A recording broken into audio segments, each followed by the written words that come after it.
अस्सलाम वालेकुम नाजरीन, मैं हूँ सोनिया सत्ती। नाजरीन, मुल्क की सियासत में हलचल मुसलसल बरकरार है। हम देख रहे हैं कि सियासी मुलाकातों का सिलसिला जारी है।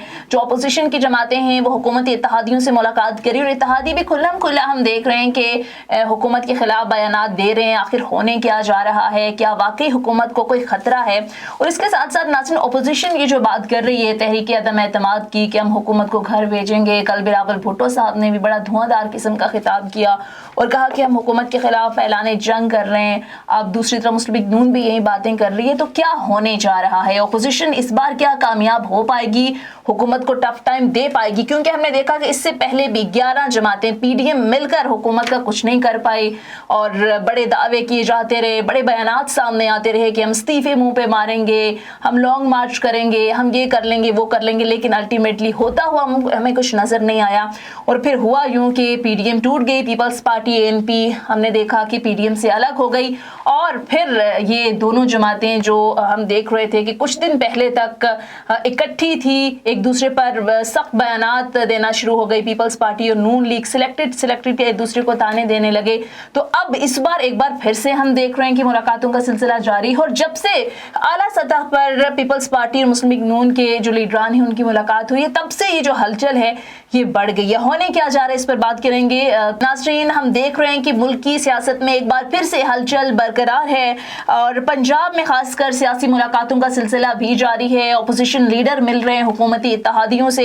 फिर हम देख रहे हैं कि हुकूमती इत्तेहादी भी हुकूमत के खिलाफ खुल्लम खुल्ला तनकीद करते हुए नजर आ रहे हैं। अपोजिशन का अब दावा यह है कि वो हुकूमत के खिलाफ तहरीक अदम एतमाद लेकर आएंगे। हमने देखा कि कल बिलावल भुट्टो ने भी बड़ा जोरदार किस्म का खिताब किया और ये कहा कि हुकूमत को घर भेजेंगे। नून लीग भी ये कह रही है कि हम हुकूमत को घर भेजेंगे, लेकिन लाहेमल क्या होगा, स्ट्रेटेजी क्या होगी, इस पर भी बात करेंगे। लेकिन हमने देखा कि गुज़िश्ता रोज प्राइम मिनिस्टर ने जब बात की तो बड़े कॉन्फिडेंट नजर आए। उनकी जानिब से ये कहा गया कि हमारी हुकूमत जो है ये साल तो ये टेन्योर तो क्या अगला टेन्योर भी पूरा करेगी। साथ में उनकी जानिब से ये कहा गया कि ये करप्ट टोला है जो कि एनआरओ मांग रहा है। यही चीज फवाद चौधरी साहब ने भी कही।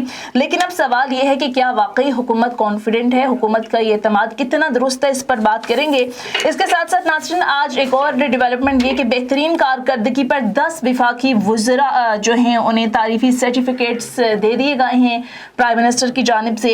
मुराद सईद का इसमें पहला नंबर है, असद उमर का दूसरा, जो सानिया निश्तर हैं उनका तीसरा नंबर है।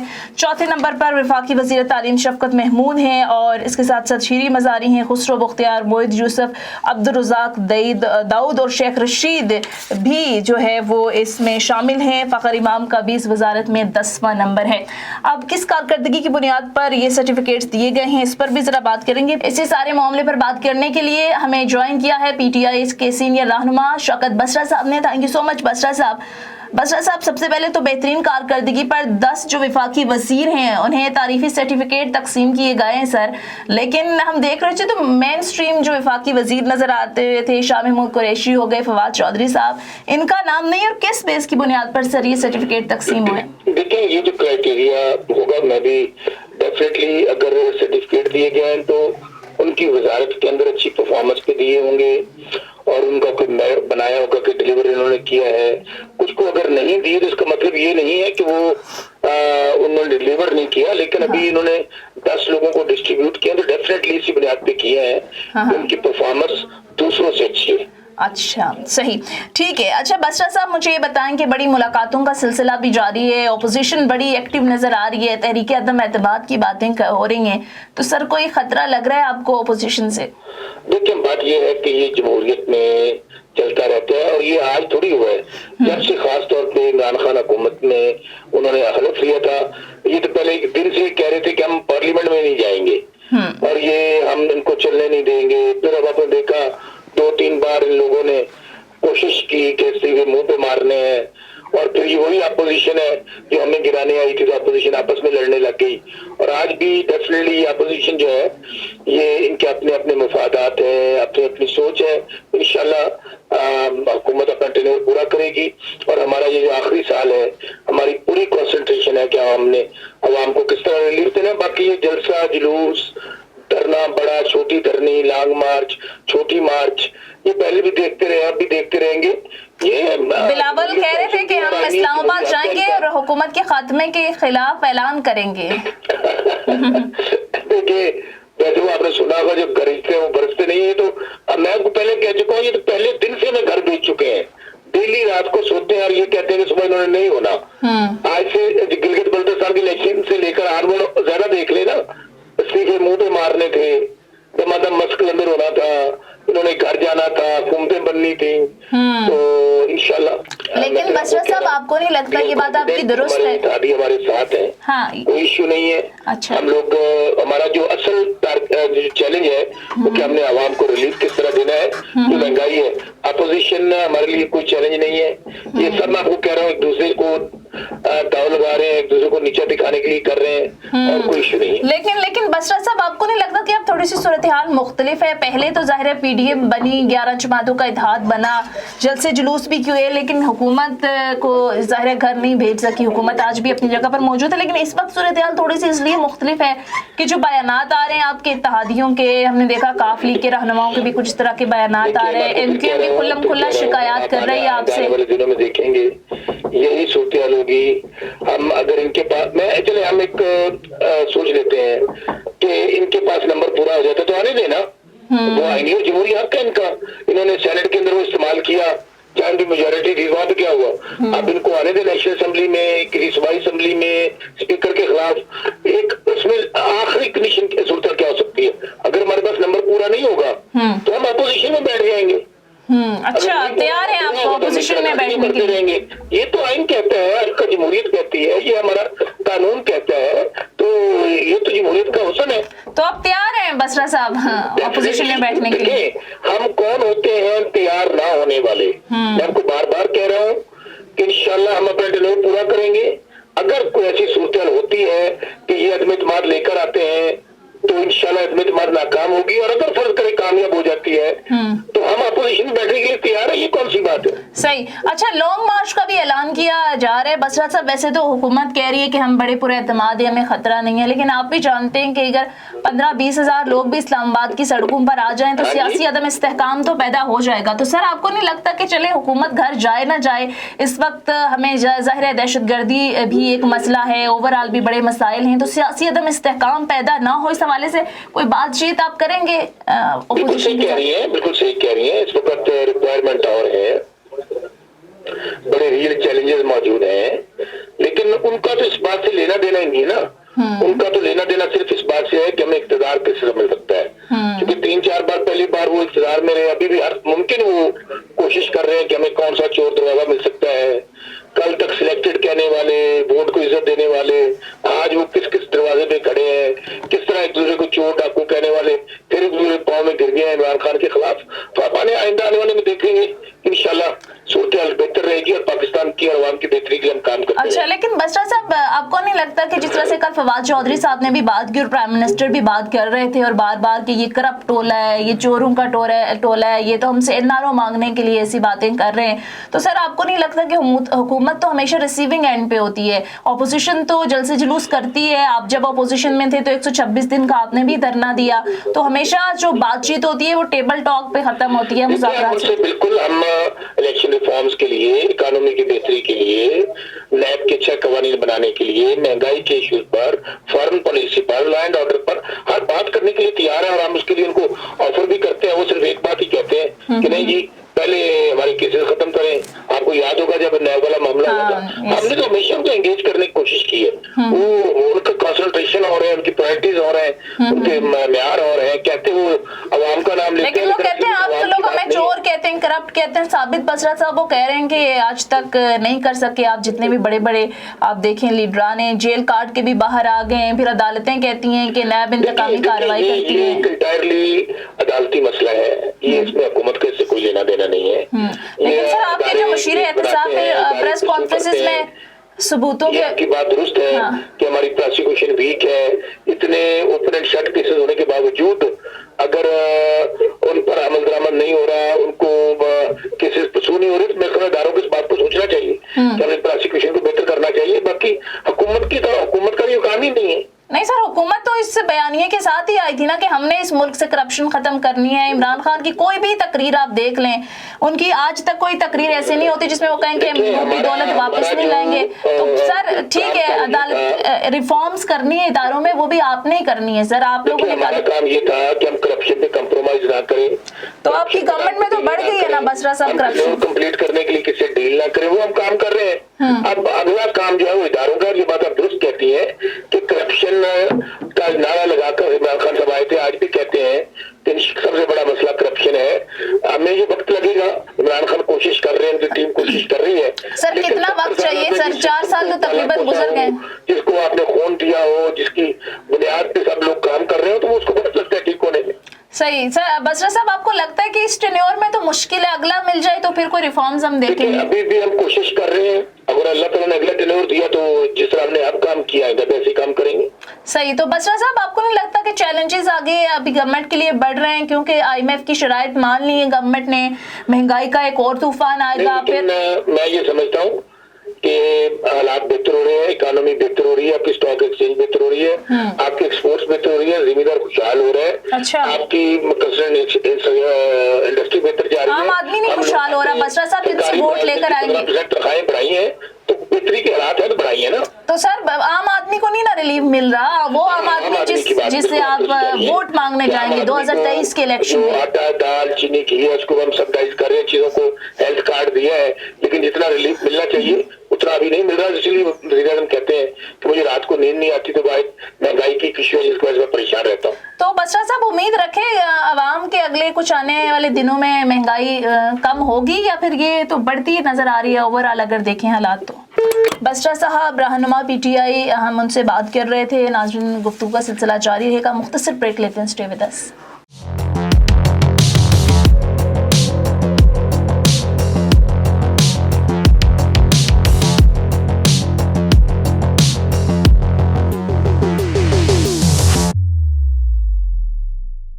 वेलकम बैक नाज़रीन, और प्रोग्राम में हमें ज्वाइन कर चुके हैं सीनियर एनालिस्ट एहतशामुल हक साहब। थैंक यू सो मच एहतशामुल हक साहब आपके वक्त का। सर सबसे पहले तो ये बताइएगा कि हम देख रहे हैं कि मुल्की सियासत में एक बार फिर से बड़ी हलचल दिखाई दे रही है, अपोजिशन जमातें इत्तेहादियों से हम देख रहे हैं कि राबिते कर रही हैं। सर आपको लगता है गवर्नमेंट को कोई खतरा हो सकता है? खतरा तो इस सेंस से जरूर है कि जिस तरीके से सारी सियासी जमातें इकट्ठी हो गई हैं और खास तौर पे पीपल्स पार्टी और PMLN ने अपने इख्तलाफात चाहे वक्ती तौर पे बुलाए तो हैं, तो एक बड़ा स्ट्रॉन्ग मैसेज से चला गया। क्योंकि हमेशा आपने देखा कि हुकूमती लोग कहते थे कि इनमें अपने आप के खिलाफ है, जब तक ये इकट्ठे नहीं होंगे हमारे कुछ नहीं हो सकता। शेख साहब कहते थे कि नायल ओपोजिशन मिली हुकूमत को कोई खतरा नहीं, लेकिन भारत अब खतरे की घंटी जिस तरह से कह सकते हैं बच गई है कि सारे लोग इकट्ठे हो गए। अब सवाल ये कि क्या करेंगे? वोट ऑफ नो कॉन्फिडेंस की बड़ी बातें हो रही हैं। अब इस हवाले से जो दावे आ रहे हैं, जो ज्यादा खतरे वाली बात है वो है कि PTI से कुछ लोग वो कहते हैं कि हमने तोड़ दिए हैं, ये क्लेम भी है इनका, अंदर से कुछ खबरें भी फिलहाल आती हैं। तो अब देखना ही नहीं है कि कितनी बेहतर तरीके से हुकूमत अपने कार्ड खेलती है, वरना अपोजिशन के पास तो अब खोलने के लिए पहले भी कुछ नहीं था। अगर ये वोट ऑफ नो कॉन्फिडेंस अदम एतमाद नहीं भी होती तो फिर भी उनके लिए कोई मसला नहीं, हुकूमत के लिए मुश्किलात पैदा करते रहेंगे। देखना यही है कि अभी इत्तेहादी हैं वो किस तरफ जाते हैं। इत्तेहादी जो सिग्नल दे रहे हैं, जो मैसेजिंग उनकी तरफ से है, पॉजिटिव है, वो तो खतरनाक है। अभी ये कहना परवेज इलाही का खिचड़ी अभी तो पक रही है, जब पक जाएगी तो हम देखेंगे कि क्या हो रहा है। और फिर MCOM वालों का कहना है कि जी हमारे पास तो एक सीट हम छोड़ देंगे। तो ये खतरे का इजहार है। जिस तरह हुकूमत लोगों को दिखा के बात कर रही है, जुराने चलने, खाने के शाइयाँ चलने, चाय की पार्टियां हो रही है, तो हुकूमत तो अनमत तो हुई है। हुकूमत की भी परेशानी तो यही है। अब देखना ही है कि हुकूमत कितने बेहतर तरीके से अपने कार्ड खेलती है और जो पहले इनके इख्तलाफात से फायदा उठाती रही है वो उठा पाएगी कि नहीं। दूसरी तरफ से कहा जा रहा है कि जो तब्दीली लाने वाले मुख्तलिफ हल्के हैं वो नीचे लोग हैं, वो सारे जानबदार हैं, वो है ही नहीं है, लेकिन वो भी एक सिग्नल हुकूमत के। तो सर उनकी गैर जानिबदारी भी आपको लगता है कि हुकूमत के लिए नुकसानदेह साबित हो सकती है? देखिए ना, कुछ फैसले तो ऐसे हैं कि जो तजियाकार और सीनियर लोग बातें करते हुए कि हर चीज की टाइमिंग है। प्राइम मिनिस्टर का इस स्टेज पे अवामी रास्ता मुहिम शुरू करना और सड़कों पर लेके आना, तो लोग तो ये कह रहे हैं कि दबाव की वजह से है अपोजिशन के। अदरवाइज तो होना चाहिए था कि ये अपनी तवज्जो अपनी कारकर्दगी की तरफ लगाते हैं। जो बार बार बात आती है, ये चीजें थी देनी है, आपने अकाउंटेबिलिटी का निजाम कैसे बेहतर करना है और आपने मईशत को कैसे पांव पे खड़ा करना है। तो इन तीनों चीजों में तो कितनी ज्यादा वाज़ेह कामयाबी हुई। अगरचे चिपला पिच करने की बात भी की है, बड़े हवालों से पीटीआई की मुश्किलात भी है, बैकलॉग बड़ा गलत मिला है उनको, लेकिन बहरहाल मेरा ख्याल है एफर्ट करने की जरूरत है। जितने लोग बैठ के सारा दिन टीवी पे बयानबाजी करते हैं वगैरह, वो अगर अपना ढंग से थोड़ा काम करना शुरू करें तो कुछ मामला ठीक हो सकता है। और पब्लिक का जो आप देख लें आम आदमी है जिसकी कोई एफिलिएशन शायद नहीं किसी के साथ है, अगर तो वो बड़ी कोशिश के बावजूद आपने देखा वो नहीं कर पाई ऑपोजिशन उनको सड़कों पे लाने वाला काम, लेकिन वो ऑपोजिशन जो है ना सुनिए वो परेशान है कि हुकूमत को रिलीफ नहीं दे पा रही, महंगाई में कमर और इन्फ्लेशन बढ़ती चली जा रही है। तो वो चीजें हैं कि हुकूमत को अगले माह में ये सब कुछ देखना होगा, नहीं कर पाएगी। अगर फर्ज करें हुकूमत के खिलाफ नाकामी भी हो जाती है ऑपोजिशन को, लेकिन 2023 का इलेक्शन भी है, फिर केपी का सेकंड फेज आ रहा है बलदियाती इलेक्शन का, फिर आप देख लें पंजाब में इलेक्शन होने, तो हुकूमत की मुश्किलात बहुत ज्यादा है। वक्त आ गया है कि कारकर्दगी को बेहतर कर लें, इससे पहले कि लेट हो जाए।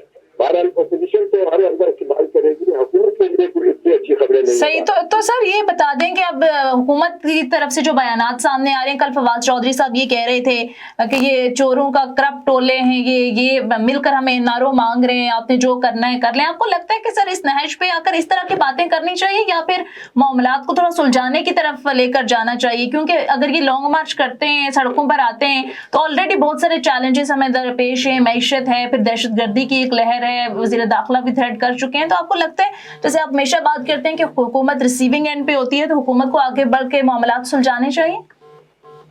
देखिए अगर फर्ज कर लिया जाए किसी हद तक सही भी है कि जिस तरह इस मुल्क को जो बड़ी पार्टियों ने जीता है, जो सीरियस नजर के उनके करप्शन के चार्जेज है, मनी लॉन्ड्रिंग के चार्जेज है, पैसा बनाया गया, आगे आपने देखा बंदों को रख के किस तरीके से लोग इस्तेमाल हुए। लेकिन सवाल ये कि अब यही बात करते रह जाएंगे और आपने किसी की कन्विक्शन बड़े सियासतदान की कोई किसी को सजा नहीं, किसी को पैसा आपने वसूल नहीं किया और प्रोसेस में आपने ये किया कि जो आपको काम करना था तो पब्लिक को रिलीफ करना, इकोनॉमी को ठीक करना, स्वास्थ्य का निजाम बेहतर करना, अदारों में रिफॉर्म दे के आना, वो उसमें बहुत देर हो गई। अगर ये आर्गूमेंट मार्केट के साथ सुनने की बाई नहीं करेगा कि एनआरओ चाहते भी होंगे भला, लेकिन इस वक्त आपके लिए मुश्किल है कि अगर आपको कारकर्दगी दिखाई होती पीटीआई ने तो एनआरओ उनको मिलता ना मिलता उससे कोई फर्क नहीं पड़ना था। लोग ये कह रहे थे कि आप ठीक है इनको फांसी लगाएं, उनको जेलों में भेजे, फिर मर्जी करें, हमारा से जो करना था मुल्क का निजाम बेहतर करना था, जो 22 साल की स्ट्रगल थी, आप आए थे चीजों को ठीक करने के हवाले से, वहां पे कुछ चीजें नहीं ठीक हो। तो मेरा ख्याल है लोग भी बात मानने की भी शायद तैयार ना हो हुकूमत की बात पे कि ये चोर है, होंगे चोर, ताकि मारे होंगे, लूट मार की होगी। एक तो आपने अदालतें बड़ी कहती है जिसकी वजह से ऑपरेशन तकलीफ साबित नहीं होती, हमारा जुर्म साबित जो इल्जाम से सिर्फ इल्जाम ही है, उसके अदालती इल्जाम नहीं ठीक, उसके शायद मेरा ख्याल है बहुत कम कुछ पीटीआई की हिम्मत कर सकती है। ये जब बेहतर नहीं होगा तो कुछ नहीं होगा, सुहाई नहीं मिलेगी। पूरे मुल्क में आप देख लें कहा जा रहा है कि इस वक्त 35-36 लाख के करीब केसेस हैं अदालतों में, 1 लाख से ज्यादा केस सुप्रीम कोर्ट में, फैसले नहीं होते, मामला खराब है। तो हुकूमत को चाहिए कि रेफरेंसेस बनाती, लोगों को कन्विक्ट करवाती, इन्वेस्टिगेशन प्रोसिक्यूशन का निजाम बेहतर करती, उसके बाद वाले पे भी इल्जाम है। अभी देखिए शगात अकबर के जाने के बाद अब नया आदमी देख के आए हैं, उसे तवक्को की जा रही है कि उनको डिलीवर करे। मेरा ख्याल है उसमें बड़ा वजन है, कोई सुझाव की बात नहीं कि इतना पैसा शायद खाया नहीं जाए जितना खर्च हो गया नवाज शरीफ के मारे में। बाकी में असल बात ये थी बर्ड वर्ड अंग्रेजी में है कि जी आपकी परफॉर्मेंस अगर ठीक हो जाएगी, आप कुछ अगले कुछ माह में लोगों को रिलीफ दे पाएंगे। ठीक है, इंसाफ कार्ड है, हेल्थ कार्ड है, ये जब तक जाएगा लोग तो उसको देख रहे होंगे कि कितना इसका फायदा होता है, क्या होता है। लेकिन प्रोसेस में जो सबसे बड़ी एक मुश्किल है वो महंगाई की लहर है और फिर इक़्तिसादी सूरत हाल का बेहतर न होना है, उसको कोरोना भी जिम्मेदार है। लेकिन हुकूमत की कारकर्दगी भारत जब तक बेहतर नहीं होगी सारी चीजें नहीं ठीक होगी। सही सर, कारकर्दगी की आपने बात की, आज बेहतरीन कारकर्दगी पर 10 विफाकी जो वुज़रा थे उन्हें तारीफी सर्टिफिकेट्स तकसीम किए गए हैं, शायद आपकी नजर से गुजरा हो मुराद सईद का। जी बिल्कुल, सानिया मिस्टर साहब का तीसरा नंबर, दूसरा असद उमर का मुराद सईद को पहले नंबर दिया गया। ठीक है, इनके बारे में पहले भी कहते हैं उन्होंने काम किया, लेकिन दूसरी तरफ मसला तो यह है ना कि 53 के करीब वजारतें हैं, असिस्टेंट हैं, एडवाइजर्स हैं, फिर इसके अलावा चेयरमैन जिसको कहते हैं इन्वेस्टर स्टेट के ओहदे लोगों को दिए हुए, इसको सामने रखा जाए तो वो कारकर्दगी इतनी बड़ी नजर नहीं आती। अब देखना असल कारकर्दगी तो आनी चाहिए कि फाइनेंस मिनिस्टर के पार्ट पे, कॉमर्स मिनिस्टर के पार्ट पे, इंडस्ट्री एंड प्रोडक्शन के पार्ट पे। अभी ठीक है, वो कम्युनिकेशन के पार्ट पे अगर आपने कोई बेहतर सिस्टम कर दिया, कोई सड़कें बनाई, अच्छा किया आपने, पोस्टल निजाम बेहतर कर दिया, और ऐसे बंदर ने कोरोना के कॉन्टेक्स्ट में काम किया, प्लानिंग में कुछ चीजें अच्छी होगी। लेकिन इसमें ग्रेटर उसमें कॉन्टेक्स्ट में देखा जाए तो मेरा ख्याल है कि 3-4 बड़ी इकोनॉमिक मिनिस्ट्रीज है, वहां पे तब्दीली नहीं आई, वहां पे बहुत अच्छे काम नहीं हुए। हम ये नहीं कह सकते कि कुछ नहीं हुआ जरूर हुआ है, लेकिन इसके निजाम इतना खराब है, जो इनको बैकलॉग मिला है। प्लस ये कि दो चीजें से तुमको की जा रही थी कि जल्दी होंगी होनी हुई, क्रेची में डे वन से इनको सपोर्ट नहीं किया, आज भी हाथ बांध के बैठी हुई है, उनको स्टार्ट नहीं देती, साइन नहीं होते, अपना फाइल के ऊपर प्रोजेक्ट पड़े रह जाते हैं। तो ये मुश्किलात अपनी जगह, लेकिन बात फिर वही आ जाती है सुनने की लीडरशिप का काम है, काम लेना किस तरह लेना ये उनका काम है, ये मेरा रात का काम नहीं है। जब इक़्तिदार में आ गए तो उनको डिलीवर करना है, तो डिलीवर नहीं करेंगे तो ये जिम्मेदारी और ये काम उन्हीं को जाएगा कि उन्होंने कुछ नहीं किया। सही। अच्छा एहतिशाम साहब, जो मेन स्ट्रीम लोग हमें नजर आ रहे थे, फवाद चौधरी साहब हो गए, शाह महमूद कुरैशी हो गए, तो कल से ये डिस्कशन चल रही है, तो शायद इनकी कारकर्दगी भी इस पर प्राइम मिनिस्टर आपको लगता है कि सेटिस्फाइड नहीं है?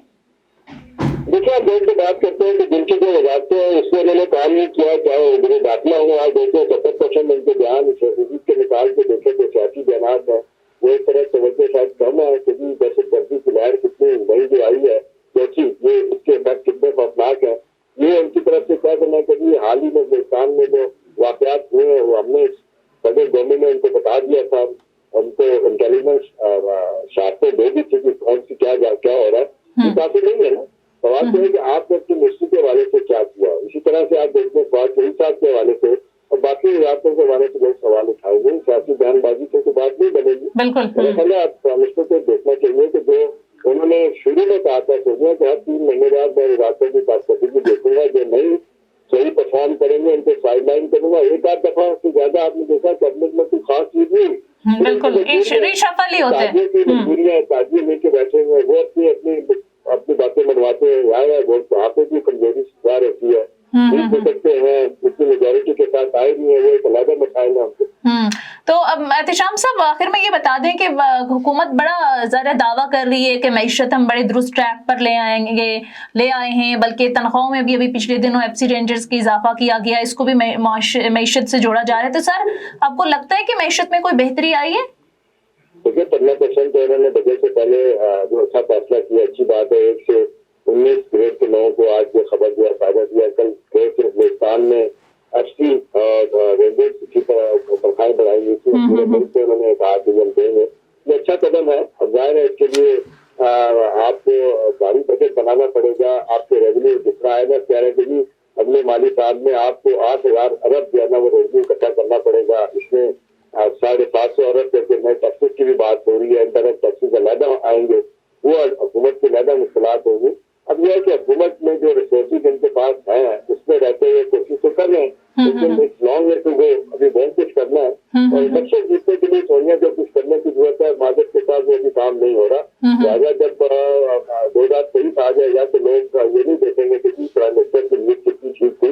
ये बेशक उनकी ठीक है, साफ आदमी है, पैसा नहीं कमाया, पैसा नहीं खाया, लेकिन लोग देखते हैं ना ये कलेक्टिव जिम्मेदारी करने की तो इनको आएगी। जो खाया जो कल पकड़े जाएंगे, जो कोशिश बनेंगे, तो मतलब माजर के साथ परसेप्शन तो यही है कि ये लोग भी जल्दी में इनके साथ भी लोग खाने पीने में लगे हुए हैं। अब उसकी जिम्मेदारी भी प्राइम मिनिस्टर पे आएगी। तो अल्टीमेटली तो देखा जाएगा कारकर्दगी क्या है, आवाम को क्या रिलीफ मिला, उसके बाद इलेक्शन में जाएंगे तो फिर पता चलेगा कि किस मामला जा रहा है। तो सर आपको लगता है कि इस वक्त सबसे बड़ा इशू महंगाई है, अगर वो कंट्रोल कर लें तो शायद कोई बात बन जाए, क्योंकि और बड़े पैकेजेस भी लेकर आए हैं, रिलीफ पैकेजेस, तो आपको लगता है कि ये इशू कंट्रोल हो जाएगा, ये ऐसा ही रहेगा अगले 2023 तक? देखिए ये बहुत सीरियस मामला है, ये बहुत सीरियस मामला है। 22 करोड़ की आबादी में 10 करोड़ लोग तकरीबन गुर्बत की नीचे सतह पे चले गए हैं और 2 करोड़ लोग जो कहा जा रहा है कि कोरोना की वजह से गुर्बत की नीचे सतह पे चले गए हैं।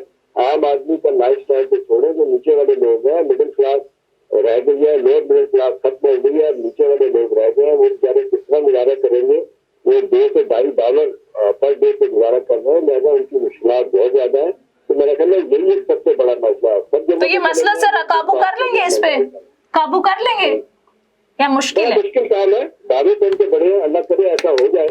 अगर हो जाता है तो फिर तो मेरा ख्याल है बड़ी कामयाबी है, लेकिन इसके लिए बड़ा मुश्किल है। जिस तरीके से आबादी